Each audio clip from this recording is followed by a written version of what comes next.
So let's set the scene. It's early 2026. And if you just look at the United States, on paper, constitutionally, everything, well, it seems to be in its place. Right. All the pieces are there. Exactly. You've got Congress, the White House, the Supreme Court. There are elections on the calendar. But if you look just beneath that surface, the functional balance between those branches, the day-to-day equilibrium of how we're governed, is facing what our sources today are calling unprecedented strain. And that's really the key. We're not talking about some sudden, violent collapse of democracy. No. The analysis we're using for this deep dive from Fried Noven argues that what's happening needs to be seen through a comparative lens. It's what he calls democratic backsliding through legal means. It's erosion, not an explosion. Exactly. Yeah. It's the hollowing out of institutions without some overt unconstitutional power grab. And this is where it gets so fascinating, because the analysis starts drawing parallels. I mean, why is the U.S. suddenly sharing textbook chapters with places like Hungary or Turkey or India? That's the core insight. It suggests the U.S. is, maybe unintentionally, following this well-worn playbook of legal erosion. And it doesn't matter that our constitutional structures seem more robust on paper. So the stakes are just immense. It couldn't be higher. Yeah. Because when you look at it that way, the future depends less on who wins one specific election and much more on the structural integrity of the system itself, on, what the sources call institutional resilience and elite restraint. Basically, can the foundations withstand the pressure? Okay, let's unpack this. Our mission today is to really understand the potential paths forward for 2026 and beyond. And this analysis breaks it all down into 5 interconnected, really critical dimensions of that strain. We're going to cover the erosion of economic legitimacy, the dangerous expansion of executive power, the systematic hollowing out of the federal bureaucracy. And then the crisis of electoral integrity, and maybe most alarmingly, the normalization of political intimidation. Yeah. And those 5 things, they're not separate problems. They feed each other. They create this cumulative pressure that just attacks the government's ability to do its job, to deliver security, enforce laws fairly, and just guarantee the safety of its own public servants. That's the challenge. All right, let's start at the foundation then. Economic legitimacy. The sources point to this. Well, frankly, it's a bewildering paradox. You've got headline macroeconomic indicators, GDP growth, corporate profits that suggest things are stable, maybe even resilient. But public confidence in how the economy is being handled is just plummeting. This is the data point that really underpins that whole legitimacy deficit. The analysis cites polling from late 2025 showing that 63% of Americans actively disapprove of the administration's economic stewardship. Wow. And the approval ratings for economic policy are down just 37%. So you have a strong economy on paper. But a collapsing level of public trust. That is a staggering disconnect. So how does the analysis explain it? Why doesn't the good data translate into, household happiness? It's what the source defines as the decoupling of national economic performance from household economic security. Okay. I mean, simply put, that GDP growth is not trickling down fast enough to where people actually live. And it identifies 2 huge structural drivers for this. First, you have these persistent high interest rates. All right. From the Fed. Right. And they've effectively locked a huge part of the population, especially younger and first-time buyers, completely out of the housing market. And we're talking about specific numbers that really hit hard. The sources mention mortgage rates are hovering around 7%. That's not just some abstract number. A rate like that freezes housing markets solid. It means the dream of homeownership is, for millions of people, just unattainable. Precisely. And the second piece is that shelter costs, rent, mortgages, the biggest part of most people's budgets, are just rising way faster than wages. So you're falling behind every month. You are. And this just dramatically widens that gap between generations. It creates this financial stress that job numbers just don't capture. And the analysis points out this isn't just an American thing. You saw similar dynamics in post-pandemic Europe, Germany, the Netherlands, where these inflation shocks and housing shortages, they destabilized centrist governments. People started to fundamentally question if democratic institutions could even deliver material security anymore. So you have people feeling stressed, demanding immediate relief, but the government's responses like, say, housing tax incentives or opening up federal land, those take years to work. Years. And that delay, that gap, creates this intense legitimacy deficit.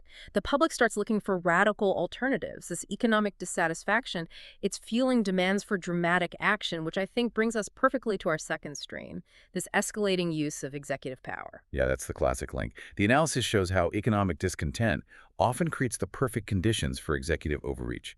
When Congress is gridlocked and people are desperate, presidents get very incentivized to just bypass the legislature. And this is where we see that escalating executive unilateralism.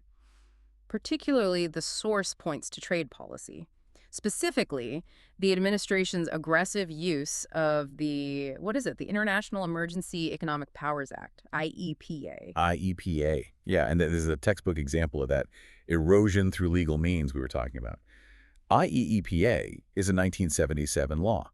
It was meant for major international crises, sanctions against hostile governments, blocking assets during a war. Big stuff. Really big stuff. But the administration is using it by linking commercial regulation tariffs directly to drug enforcement. The argument is that the flow of fentanyl is a national emergency that requires these sweeping tariffs on whole categories of goods. That feels like a huge stretch of the law's original purpose. It fundamentally alters it. And now this massive expansion of power is facing what the source calls a critical test of judicial constraint at the Supreme Court. And what's the analysis say about how the court is likely to handle that? Well, this is what's so fascinating. Comparative scholars have a term for it: strategic retreat. Strategic retreat. Yeah. The idea is that the justices, they understand the political firestorm that would happen if they just completely repudiated the executive's authority. So they look for a middle ground. They might impose some procedural discipline, demand more formal findings, or maybe limit the scope of the orders without throwing out the underlying authority altogether. But wait a minute, isn't strategic retreat just a polite way of saying the court is dodging its core duty?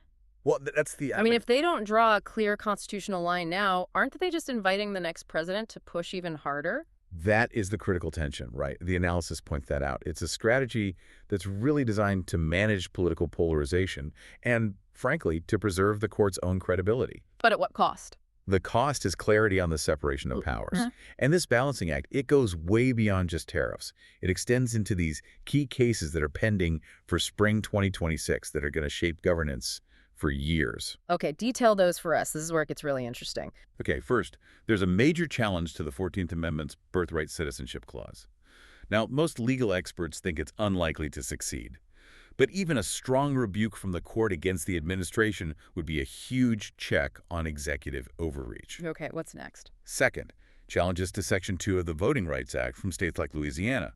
A ruling there could fundamentally change congressional redistricting and voter protections across the country. And then there's the big one, the one that affects the day-to-day operations of the whole federal government, the challenge to Chevron deference. Exactly. Yeah. I mean, the easiest way to think about Chevron is, imagine Congress as a parent leaving a vague note. Something like, clean the kitchen, keep safety in mind. Okay. Chevron deference is the rule that says the babysitter, the federal agency like the EPA or the SEC, gets to decide what keeping safety in mind actually means when they interpret that vague rule. And these cases are challenging them. They're challenging how much power those unelected bureaucrats have. A really restrictive ruling here it could paralyze regulatory activity across the entire federal government overnight. So the lesson, as the sources really stress here, is that any policy made without Congress is it's inherently brittle. It lacks durability, it lacks legitimacy, and it just leads to all this disruption when the courts finally step in and draw a line. And that potential paralysis you mentioned from the Chevron challenges, that leads us right into our third strain, which is the systematic attrition of the federal bureaucracy's capacity. The sources argue this is one of the most significant, but also one of the most underappreciated dimensions of this whole institutional strain. Okay, get ready for a huge number drop here, because this is stark. It's actually shocking. According to the labor stats cited in the analysis, federal employment declined by approximately 271,000 positions just during 2025. 271,000. That's roughly 10% of the entire civilian federal workforce in 1 year. And to put that in some historical context for you, that is the largest single-year contraction since the demobilization right after World War II. It's a massive, rapid shrinking of the state's ability to function. It really is. And this is all being framed under something called the Department of Government Efficiency, or the DOGE initiative. The stated goal is saving taxpayer money, but the analysis notes that personnel costs are, a pretty small fraction of the federal budget. So if it's not really about saving money, what's the analysis argue the real purpose is? The real purpose, it suggests, is political and functional, not fiscal. It's a form of institutional degradation. When you eliminate or push out career professionals, the people who've been there for decades, the enforcement of really complex regulations just becomes selective, it becomes inconsistent. And more importantly. More importantly, institutional memory just dissipates. It vanishes. So we're not just talking about slower paperwork here. This has immediate real-world consequences for you, for the listener. Absolutely. When the state's capacity degrades, you feel it right away. It's the infrastructure failing. And it doesn't matter who is in charge politically. It means longer waits for a passport. It means the specific, specialized people who understand, say, complex biotech or financial regulations, they're gone. So enforcement gets weaker. Enforcement gets weaker. It means fewer food safety inspections, slower responses from FEMA when a disaster hits. So it creates this kind of self-fulfilling prophecy. The government performs poorly because it's been gutted, which then just reinforces the public cynicism that government can't do anything right. Precisely. And this is where the comparative warnings are so stark. Bureaucratic politicization and degradation in places like Turkey, Brazil, and Hungary. That often came before the broader democratic erosion. Sustained attrition makes a career in federal service seem politically risky, unrewarding. It actively deters the next generation of public servants from even considering it. And that declining capacity is just made worse by our fourth-strain electoral geography, where the political structure itself is being manipulated to lock in partisan advantage. I mean, redistricting is no longer about drawing fair maps. It's a mechanism for partisan entrenchment. And we're seeing these really aggressive strategies everywhere. In Republican-controlled states like Texas, they're securing long-term advantages even with massive population shifts. But then you see the countermove, like California's Proposition 50, which authorized mid-decade redistricting to create potential Democratic gains of 3 to 5 seats. It's become a pure arms race. And the Supreme Court, in its 2019 Rucho v. Common Cause decision, basically threw up its hands and told the states, do what you want. It declared partisan gerrymandering non-justiciable. Exactly, not a federal issue. And that fragmentation just means that politics, not neutral standards, dictates all the boundaries. The analysis notes that the U.S. approach here is a huge outlier among advanced democracies. Most similar countries use independent commissions, like in Australia or Canada, specifically to stop this kind of partisan manipulation. So you have the structural manipulation, and it's combining with this escalating political malice, which brings us to the fifth, and I think most alarming strain, the normalization of political intimidation. This is a qualitative shift. It threatens the very idea of peaceful, voluntary participation that's essential for self-governance. This is the most frightening number in the entire analysis because it really speaks to the erosion of just political safety. The U.S. Capitol Police initiated over 14,000 threat investigations during 2025 alone. 14,000. That's an increase of 5,000 over the previous year. And these threats are targeting everyone from judges and election administrators to federal officials and their families. Targeting their families. I mean, that's a massive qualitative leap, isn't it? What does the analysis say about how policymakers are coping with that stress? This can't just be about institutional memory anymore. This is about sheer mental fatigue and whether good people are willing to serve at all. That's the real structural damage. Political intimidation, yes, it creates immediate security crises, but its long-term effect is that it just narrows the talent pool. Qualified people look at the job and say, no, thank you. It forces moderate voices out because the risk of harassment is too high. Right. And it creates these incentives for ideological conformity among those who are left.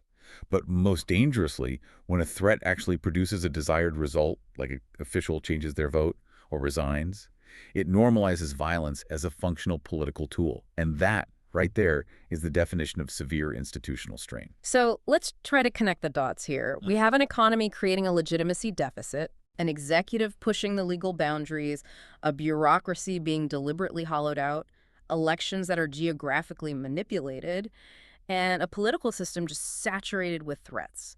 All these things are feeding into that central concept of democratic backsliding.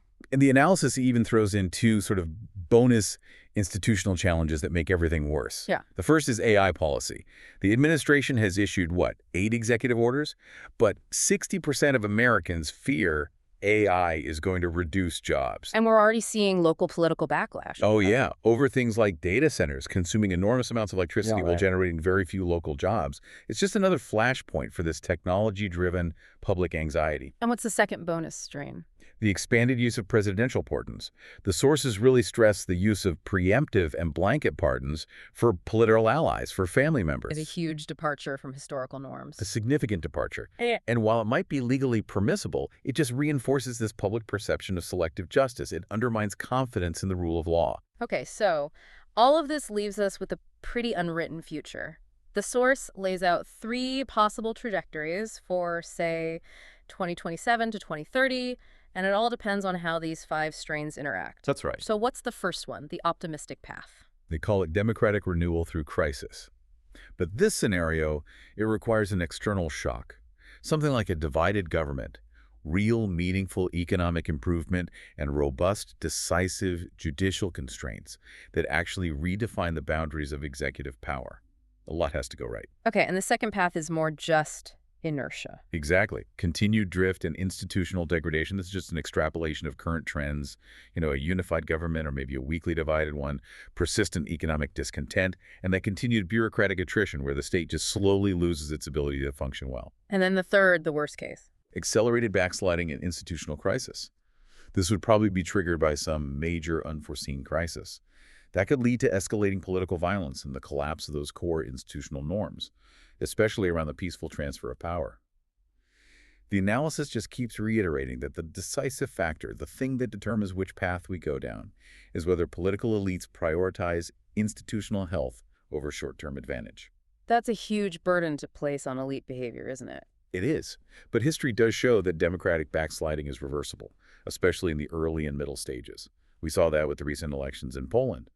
But that reversal, it requires both elite restraint and a unified opposition to the norm-breaking behavior. So the core takeaway here is that the U.S. still has these institutional advantages, a strong legal culture, a really robust civil society, but the analysis warns that those advantages erode very quickly with each norm violation, with each step we take toward accepting illiberal governance as just normal politics. Yeah, the final question isn't whether democracy survives in a formal sense. Elections and courts will continue to operate. The real question is what form democracy takes and whether it retains meaningful accountability, representation, and constraint on power, end quote. The structural conditions we've analyzed, they create the possibilities, but it's human agency that will prove decisive. So as you step away from this deep dive, don't just ask if democracy will fall. Ask yourself this. If we only manage to fix the economy, but the political violence continues, and it narrows the field of who is willing to lead, does the system actually get better? Which of these five factors, economic discontent, bureaucratic degradation, or political violence, which one holds the real power to crack the very foundation of American self-governance?